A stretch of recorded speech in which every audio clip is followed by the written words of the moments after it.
All right, well, Chris Rock did join the show taped on Friday with Dan and the boys. And Dan's first question to him, as it should be, is do you have a man cave at your house, Chris? Yeah, I got a little bit of a man cave. You know, how much of a man cave can you have if your kids are under 12, really? You know, you really when your kids are like teenagers, then you can really get your man cave on. When they don't want to be around, that's when you really get it on. But, you know, I got a bit of a man cave. But, you know, like multiple TVs? Is there a bar, like a big... Take me into the man cave. Just a couple of TVs, refrigerator, stove, you know. Nothing crazy. Nothing, you know, not like a sports bar, but just, you know, I got my direct TV. I can watch. I got my NFL package. I got my, you know, NFL, NBA, you know, nothing big, you know, but it's my spot. Do your kids think you're funny? No, my kids do not think I'm funny. My kids are like, how are we going to have money for college? Because eventually America's going to find out you suck.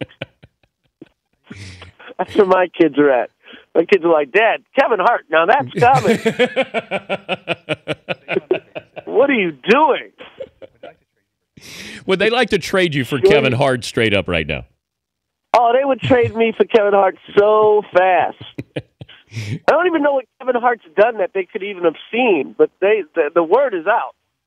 Kev's the guy. Is your approach different? How is it now, say, 10 years ago, your approach to comedy? Is my approach different? I don't think you're going to change the approach, honestly. I think it's the same with athletes. The only thing you change is you have to acknowledge your age. And you have to acknowledge that it's going to take you longer to get into shape. That's what you have to acknowledge. So I know I'm older, and I know, okay, it used to take me 3 months to get ready to go on tour. I better give myself 6 months. Because I'm older and I got more to do, and I'm, you know, and maybe I have slowed down a little bit. But the approach is the same. You should just give yourself more time as you get older. I'm sure athletes are the same way. It's like, okay, when you're young in the off season, you don't work out at all. You don't even work out. You just wait till spring training. But as you get older, you realize I have to stay in shape the whole year. So there is, you know what I mean? So maybe you take 2 weeks off instead of 2 months.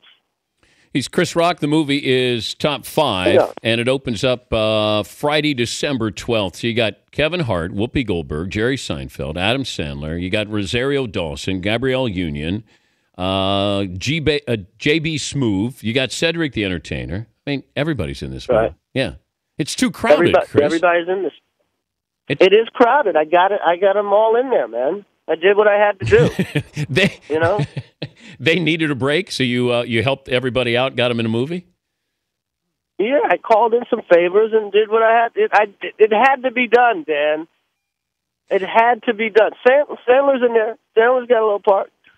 When you guys are all around, though, does everybody? Is there a need to be funny? Is there a one-upmanship when you're around other comedians like these guys?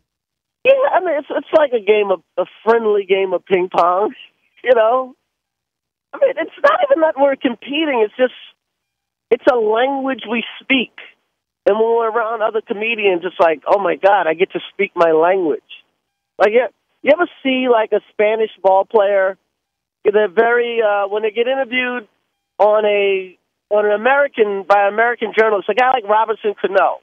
When he's speaking American, it's very slow and deliberate. Mm-hmm. But if you ever watch him on a Spanish station, he's got all this personality. It's ridiculous.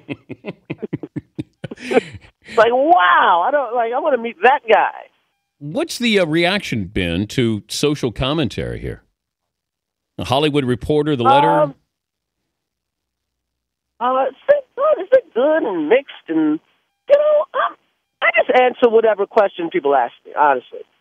So I'm not out there, you know, I'm not hanging out with Sharpton trying to, I'm not trying to whatever you want to call it. Rabble-rouser? I answer whatever.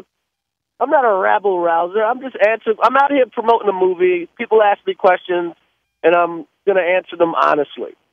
That's me. You know, some things will piss some people off, some things won't. But, you know, I don't think anybody can call me a liar. So, you know, we'll just deal with it. Is it pressure or is it an opportunity to talk about whether it's, you know, social issues, black issues? Do you feel, because some might feel the pressure to do it. Others may look at it and say, I'm thankful I have an opportunity, a vehicle to do it. It's a little bit of both. I mean, I don't look at it as, you know, I'll talk about anything I can kind of be articulate about. And then there's some things that are just like, you know, over my head. Like, okay, let somebody else talk about this. I am not qualified to answer a question about certain things. Because I'm at the end of the day, I'm a comedian. I'm not, you know, big leader guy. But, you know, it's nice to have the platform, but I don't know. Sometimes it's a pressure, but I try not to buy into that. But you took on Hollywood a little bit here. You know, they asked me some questions. You think Hollywood's white? Yeah, Hollywood's white. That's nothing. That's not a take on. That's like saying, you know, the job of cornerback is a black job. Have you noticed that? It's not controversial. There's not a lot of white cornerbacks.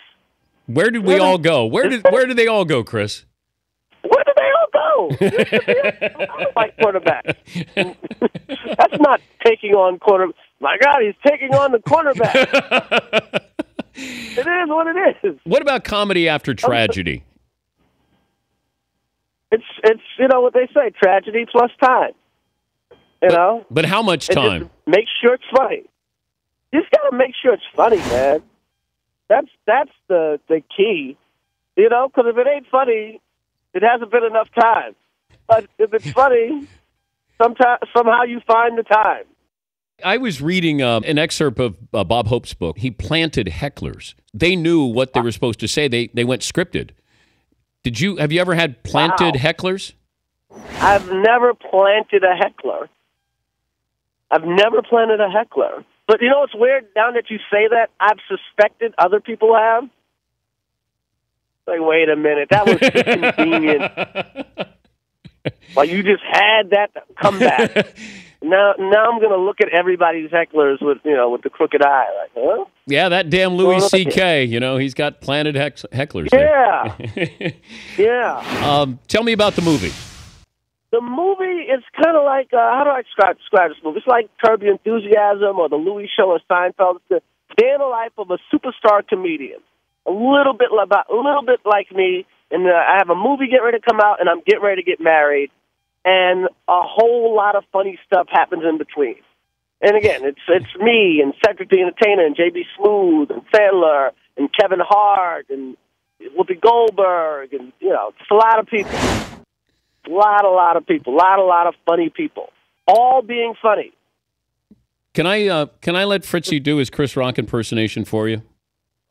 Sure. Okay. He loves you, and, you know, you gave him a little bit of agita last week when, you know, he couldn't get a hold of you. So, Fritzy, if you would like to give Chris Rock, I'm sure he loves hearing himself, but Fritzy, here's your opportunity. We got so much food in America, we allergic to it. We allergic to food? Allergic to food. Hungry people ain't allergic to anything. You think anyone in Rwanda's got a lactose intolerance? I'm watching the news. Tupac Shakur was assassinated. Biggie Smalls assassinated, struck down by assassins' bullets. No, they wasn't. Martin Luther King was assassinated. John F. Kennedy was assassinated. Them two got shot. I love Tupac and Biggie, but school be open on their birthday. You know, school was open on Tupac's birthday. There was a little talk about closing it, but, you know. Hey, good to talk to you again. Good luck with the movie, Chris. Thanks. Always good. Hi, buddy. Go Jets. Thank you, buddy. Yeah, go. I don't know where they're going. They're going somewhere. Geno Smith is doing so bad, Bill Cosby's going, at least I'm not Geno Smith. Bye, Chris. Bye.